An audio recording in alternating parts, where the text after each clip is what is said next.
俺は格闘の芸術家だ。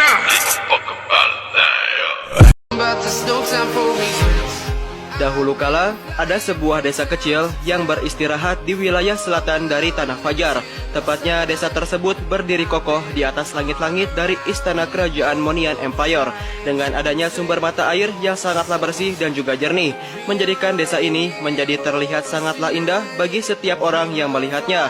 Penduduk di desa ini pun menjadi sangatlah bahagia terkait sebuah desa yang merupakan tempat tinggalnya.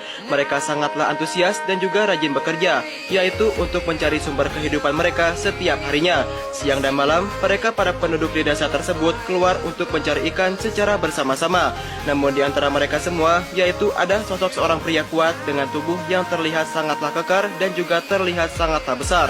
Ia adalah sosok seorang pria kuat yang bernama Badang. Dan ia merupakan salah seorang penduduk di desa tersebut yang sangatlah terpandang. Badang adalah seorang pemimpin yang lahir dan juga dibesarkan di desa tersebut.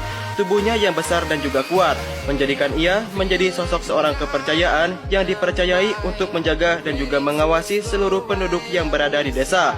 Dengan sifatnya yang sangatlah antusias dan juga berani, Badang tanpa lelah membantu semua orang untuk menyelesaikan berbagai macam kesulitan mereka dan juga berbagai macam perkara yang ada di dalam kehidupan mereka. Seperti biasa, Badang dan juga para penduduk di desa tersebut selalu bersama-sama untuk pergi dan juga menyelesaikan semua pekerjaannya. Mereka melakukannya walaupun di tengah-tengah ombak yang sangatlah besar.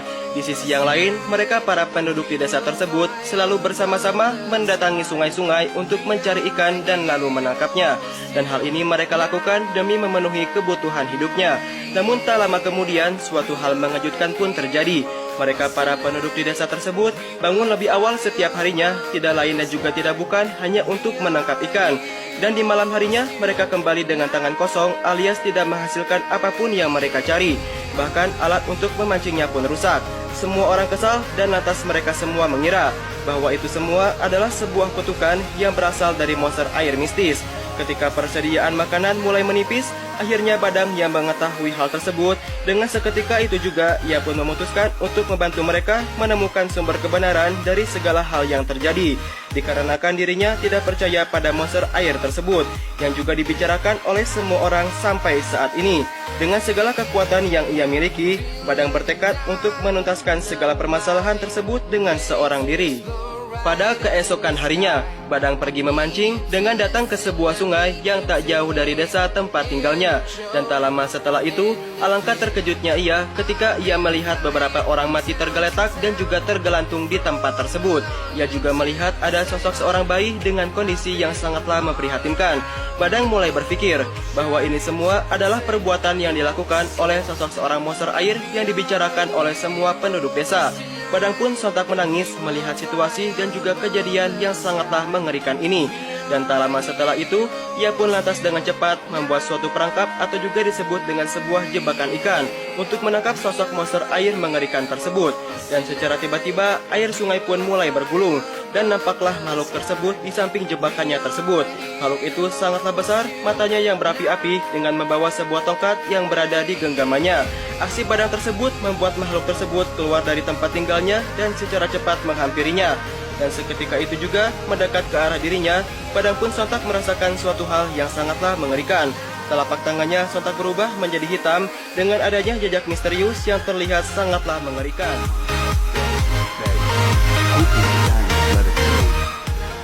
Dengan segala strategi dan juga segala upayanya, akhirnya Badang pun mencoba untuk menangkap monster air tersebut. Ia pun mengeluarkan segala kekuatannya dan lantas melakukan suatu perlawanan dengan menggunakan senjata khasnya yang siap untuk mengalahkannya. Badang pun mengarahkan senjata miliknya tersebut, yaitu tepat ke arah mata dari monster air itu yang juga merupakan titik dari kelemahannya. Akhirnya, monster air itu pun menyerah dan lantas ia pun berubah ke wujud aslinya. Sebelum hal itu terjadi, Badang berjalan menghampiri sosok dirinya dan ternyata monster air itu merupakan sosok seorang wanita berwujud peri dengan tampang yang terlihat sangatlah menggemaskan. Ia pun secara seketika bertransformasi menjadi sosok seorang monster yang terbilang sangatlah menakutkan. Setelah mengalami berbagai macam kejadian yang sangatlah mengerikan, Badang melihat ada sebuah permata ajaib yang sangatlah berkilau yang berasal dari dalam tubuhnya. Berjuang untuk berbicara, monster air tersebut yang juga merupakan sosok seorang peri. Lantas ia memohon hanya untuk membiarkan dirinya pun pergi. Setelah itu, Badang mendapatkan sebuah aliran dari sebuah energi yang terbilang sangatlah kuat. Seluruh tubuhnya yang terluka sontak menjadi pulih kembali dan juga sontak menjadi lebih kuat dari yang sebelumnya. Hati Badang yang baik hati, lantas ia mendorongnya untuk akhirnya melepaskan dirinya pun pergi. Dan kini ia pun lenyap dan sontak berubah menjadi tongkat ajaib yang siap menemani Badang dengan segala kekuatan yang ia miliki. Badang pun akhirnya mulai membantu seluruh penduduk di desa tersebut yang kehidupannya secara perlahan kembali normal. Namun Badang tidak bisa melepaskan Gunung Selatan yang dibicarakan oleh sosok monster berwujud peri itu. Demi keselamatan